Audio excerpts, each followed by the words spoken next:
2 days ago, my 20-year-old daughter drove drunk to get herself some food. I was working in the backyard and thought she was inside watching golf with her dad. When I realized she had driven after drinking that afternoon, I immediately got in my car, picked her up, and drove her home. She is supposed to be returning to college any day now to start an internship, and I am adamant that she cannot have the car anymore until she earns my trust back. She can fly back to college and once there, take Lyft, Uber, public transportation, whatever, just not her car, which is actually not her car as it was purchased for her by her dad. The problem is that her dad disagrees with me and wants her to have the car back. This is the same guy who called her while she was out driving drunk, and all he did was tell her to get home safely. He had been drinking that afternoon and was also in no condition to drive. She says she doesn't really remember what she said in the car after I picked her up, a further indication of her level of intoxication. Am I blowing this out of proportion for fighting her dad to not let her take her car back to college after this? Update 1. Behind my back, her dad, my soon-to-be ex, found her keys, helped her pack the car, and tried to get her on the road before I got home from work.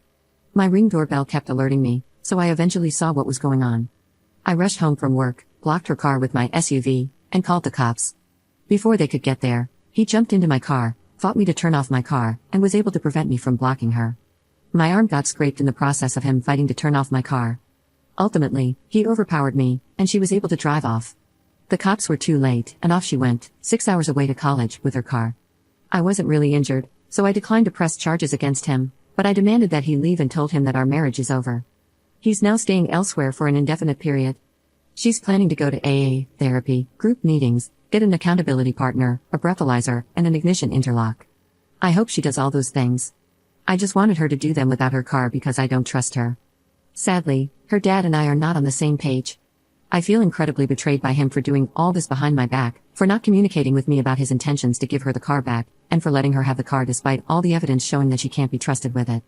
He says I'm overreacting, that they have a plan, and that he trusts her. I don't. I think he's a coward, and I pray that his cowardice and stupidity don't get her or anyone else unalived. I'm also wondering how to go about trying to stop someone from driving drunk when you're not physically with the potential drunk driver. Do the police actually do anything about it if you call them? Commenter. Really, your husband thinks it's okay to give your daughter her car back after she has shown she will drive drunk just to get food, let alone for parties every weekend at school? I would also make her take one of the courses the courts require drunk drivers to take.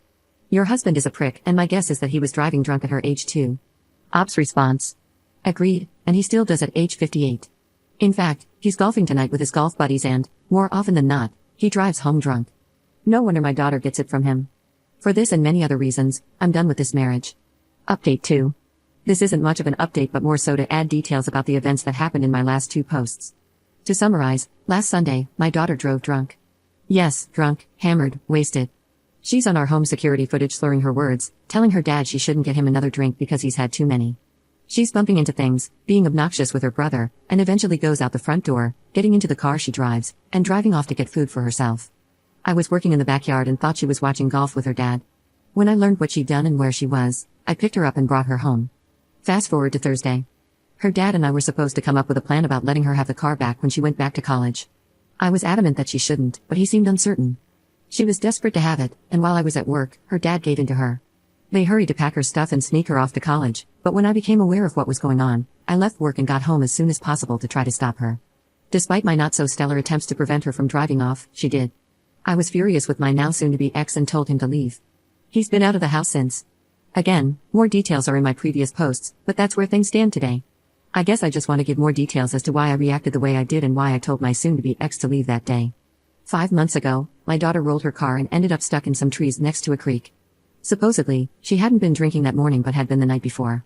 While still trapped in the car, she crawled to the back seat to throw her bottle of not quite empty booze out the window. Obviously, she could have been unalived, but thank God, she only got a few scratches. Her car was totaled. I felt we should wait a bit before getting her another one to let the gravity of the situation sink in, but her dad disregarded my wishes, gave in to her, and less than 2 weeks later, she had another car. To clarify, it's not her car. She does not own the car. It was purchased using mine and her dad's finances, and her dad's name is on the title. I still don't know what the right thing was to do, but I know his complete disregard for what I want in terms of our children's well-being is absolutely intolerable to me anymore. We're not dealing with playdates or homework or curfews anymore.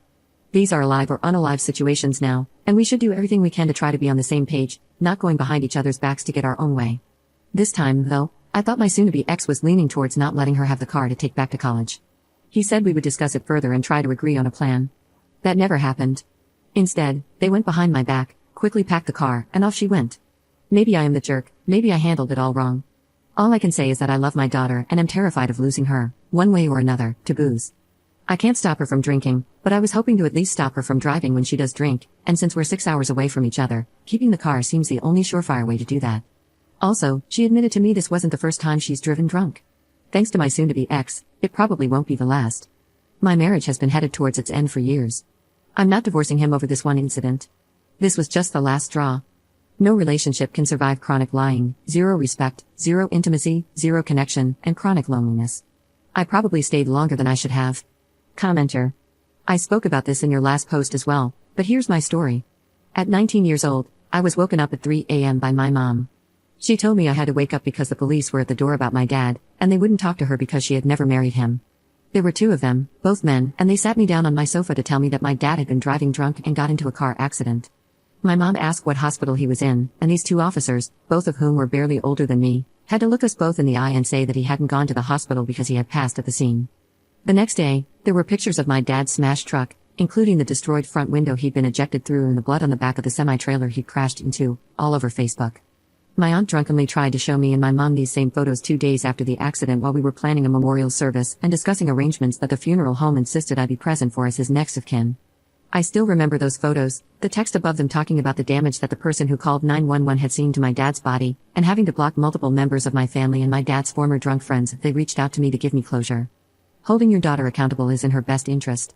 You don't want anyone's last memory of her to be pictures of a smashed car and a blood smear.